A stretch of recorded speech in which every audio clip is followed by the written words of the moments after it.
бұл видеода мен тек қана DIY-ларды қағаздан жасайтын боламын. Және қысқарақ айта кететін болсақ, біз осындай көбелектерді, осындай гүлдерді жасайтын боламыз. Бұның бәрі қағаздан жасалған және бұлар оригами деп аталады. Және бұның барлығы аз құралдардан жасалынған болатын. Сіздер үшін арнайы таңдап алдым.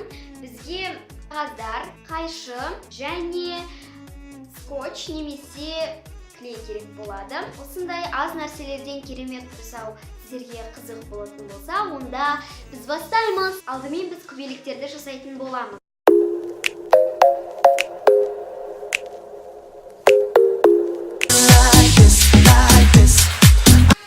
Біз осындай шаршы қағазды алып, оны үш бұрыш қылып бүктейміз. Екі жағынан да бүктеу керек. Шаршының түсін әртүрлі қылып алуға болады. Өзіңіздің еркіңізде, өйткені көбелектердің түсі түрлі түсті емес пе. Және горизонтальды және вертикальды бүктейтін боламыз. Енді осы сызықтар бойынша оны үш бұрыш қылып осы видеодағыдай бүктейміз.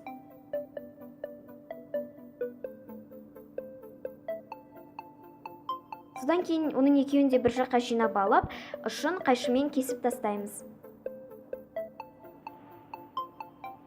Сосын екі қанатының біреуін екі жақтан ортаға қарай бүктейміз де, оның үш бұрыш болып шығып тұрған ұшын алдыға қарай бүктесек, осылай шығады және оны өз қалағаныңызша әсемдеуге болады.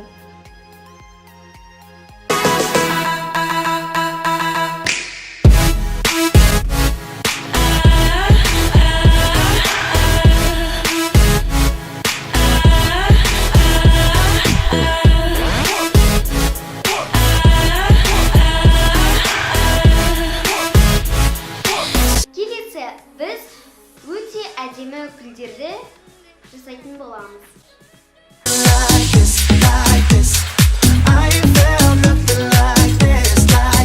Келесі гүлді жасау үшін осындай шаршы қағаз керек болады. Ол шаршы қағаз шаршы болмаса, онда оның артығын қайшымен кесіп тастаймыз. Және ол міндетті түрде шаршы болуы қажет.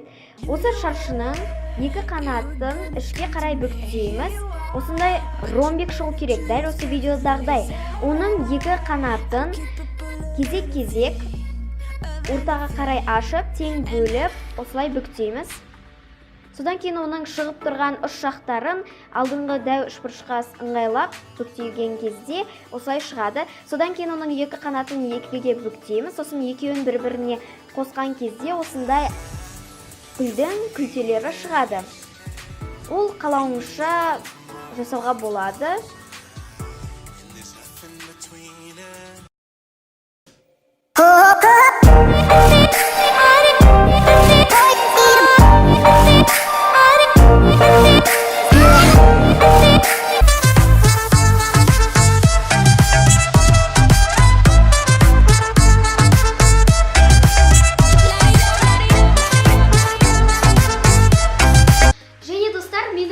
Соңына жетті. Егер бүгінгі оригамилар, DIY-лар ұнаса, онда лайк қойыңыздар. Сау болыңдар достар, сіздермен бірге болған мен Шұғла.